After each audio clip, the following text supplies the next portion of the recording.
In today's video, I'm going to teach you how to delete a blank page in Google Docs. Dealing with unwanted pages can be frustrating, but don't worry, I'm here to guide you through the process step by step. Let's jump in and tackle this task with ease. To begin, open your preferred web browser. Navigate to Google and sign into your account. When prompted, enter your email address and click Next. Then, enter your password and click Sign In.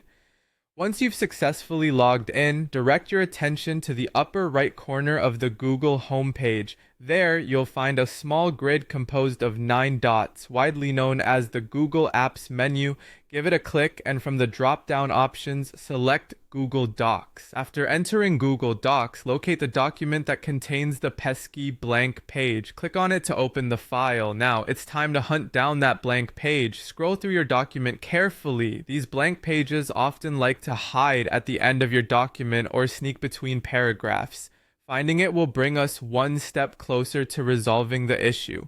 Once you've identified the unwanted page, it's time to take action.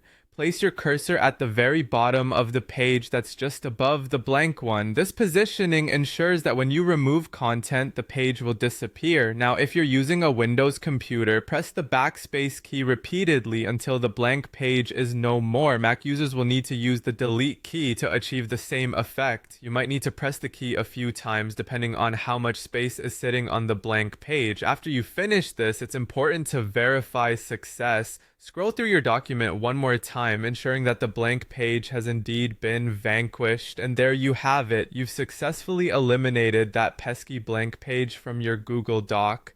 Remember, it's quite common to encounter blank pages, especially when formatting documents, copying and pasting from other files, or adjusting margins. Staying mindful of where spaces and breaks occur will help prevent them in the future. But now that you know how to remove them, you can edit documents with confidence and efficiency. Thank you for watching, and I hope you found this tutorial helpful. Be sure to subscribe for more tips and tricks on optimizing your digital workspace. Until next time, take care and happy editing.